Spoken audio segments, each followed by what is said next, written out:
क्या एक bird strike की वजह से हुआ है अहमदाबाद का हादसा? दोस्तों, अहमदाबाद में एयर इंडिया की फ्लाइट क्रैश की वजह अब इन्वेस्टिगेशन के बाद ही पता चलेगी, लेकिन एविएशन एक्सपर्ट्स ने इस बारे में बात करनी शुरू कर दी है और इसके पोटेंशियल रीजंस बता दिए गए।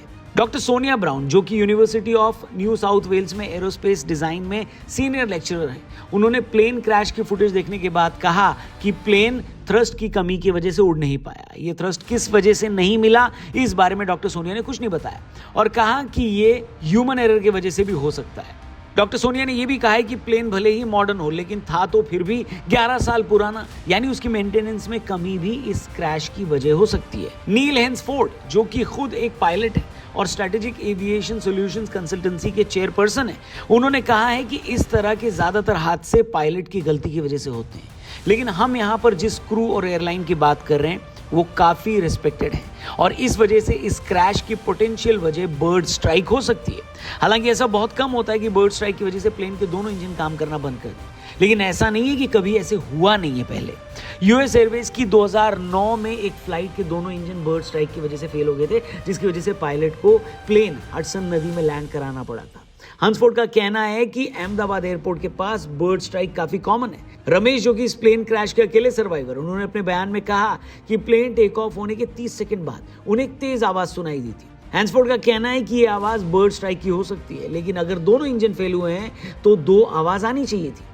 अब दोस्तों, फाइनली इन्वेस्टिगेशन में क्या निकलकर सामने आता है ये तो वक्त के साथ ही पता चलेगा, लेकिन इस वक्त अहमदाबाद प्लेन क्रैश को लेकर कई सारी कॉन्स्पिरेसी थियरीज चल रही हैं, जिनमें से एक थियरी तो रमेश को लेकर ही है। जब प्लेन क्रैश हुआ तो कई लोगों ने ऐसी फुटेज शेयर करनी शुरू कर दी जिसमें यह इल्जाम लगाया गया कि किसी एक पैसेंजर ने मिड एयर प्लेन का इमरजेंसी एग्जिट खोलकर जंप लगाया, जिसकी वजह से प्लेन क्रैश हुआ। लेकिन विश्वास रमेश कुमार ने पुलिस को जो बयान दिए हैं, उनके हिसाब से उन्होंने बीच हवा में प्लेन का इमरजेंसी एग्जिट नहीं खोला, यानी क्रैश उनके इमरजेंसी एग्जिट खोलने से नहीं हुआ है। एयर इंडिया के फ्लाइट क्रैश की जब खबर आई, उसके बाद किसी को इस बात की उम्मीद नहीं थी कि इस एक्सीडेंट में कोई सरवाइव कर पाएगा, लेकिन विश्वास रमेश कुमार को देखकर लोगों ने यही कहा कि जाको रखे साइयां, मार सके ना कोई। अस्पताल में जब उनका इलाज चल रहा था, तब रमेश ने यह बताया कि उनको फ्लाइट टेक ऑफ होने के 30 सेकंड बाद तेज आवाज सुनाई दी। रमेश, जो कि भारतीय मूल के ब्रिटिश नागरिक हैं, वो अपनी फैमिली से मिलने इंडिया आए थे और अपने भाई के साथ वापस लंदन जा रहे थे। रमेश की सीट नंबर 11A थी, जबकि उनके भाई किसी दूसरी रो में बैठे थे। रमेश को अभी तक ये नहीं पता कि उनके भाई जिंदा हैं या नहीं। रमेश के कजिन अजय ने इंग्लैंड में रिपोर्टर्स को यह भी बताया कि फ्लाइट से निकलने के बाद उन्होंने कॉल किया और बताया कि वो सेफ है, लेकिन इस हादसे से काफी दुखी हैं। जो डॉक्टर रमेश का ट्रीटमेंट कर रहे हैं, उनके हिसाब से रमेश बिल्कुल भी क्रिटिकल नहीं है और 2 दिन में हॉस्पिटल से डिस्चार्ज भी हो जाएंगे। रमेश कुमार कैसे बचे, ये बात शायद किसी को नहीं पता। खुद रमेश के हिसाब से उनको नहीं पता कि आखिर पिछले 48 घंटे में उनके साथ क्या क्या हुआ, लेकिन इन सब के बीच वो दुनिया के सामने एक उम्मीद की तरह आए हैं कि अगर ऊपर वाले ने आपको बचाने की ठानी है तो आपको मौत भी नहीं छू सकती। मोदी जी ने भी अपने अहमदाबाद दौरे पर रमेश कुमार से हॉस्पिटल में जाकर मुलाकात करी। रमेश का बचना जितना रहस्यमयी है, उतनी ही रहस्यमयी एक कहानी हमें हमारे पॉडकास्ट पर सुनाई है अनुज धर जी ने, जो कि ऑथर हैं, हिस्टोरियन है, रिसर्चर है और उन्होंने नेताजी सुभाष चंद्र बोस पर पिछले कई सालों से रिसर्च करी है और ये बताया है अपनी किताबों के थ्रू कि नेताजी की डेथ प्लेन क्रैश में नहीं हुई थी, जो हमें जनरली बताया जाता है। अनुज जी ने बताया कि नेताजी वो प्लेन क्रैश सरवाइव कर गए थे और कई साल तक उन्होंने गुमनामी का जीवन जिया। लेकिन नेताजी सुभाष चंद्र बोस ने ऐसा क्यों किया? कई सवालों के जवाब आपको हमारे इस नए पॉडकास्ट में मिलेंगे, जिसका लिंक हमने डिस्क्रिप्शन में दिया है। जाकर हमारे टीआरपी चैनल पर इस पॉडकास्ट को जरूर देखना। फिलहाल वीडियो में आगे बढ़ते हैं। दोस्तों, अहमदाबाद प्लेन क्रैश से रिलेटेड एक और हैरत अंगेज बात आपको बताते हैं। जो प्लेन क्रैश हुआ है उसको लेकर बोइंग कंपनी पर अब आरोप लगने शुरू हो गए। एयर इंडिया की जो फ्लाइट क्रैश हुई है उसका एयरक्राफ्ट ड्रीमलाइनर यानी बोइंग 787 था, जो कि वैसे तो काफी सेफ एयरक्राफ्ट माना जाता है, लेकिन इसके क्रैश होने के बाद मल्टीपल मीडिया रिपोर्ट सामने आई, जिन्होंने ये बताया कि कई सारे विसल ब्लोअर्स ने पहले ही ये चेतावनी दी थी कि बोइंग का ड्रीमलाइनर सेफ एयरक्राफ्ट नहीं है और इसमें इम्प्रॉपर मैन्युफैक्चरिंग हुई है।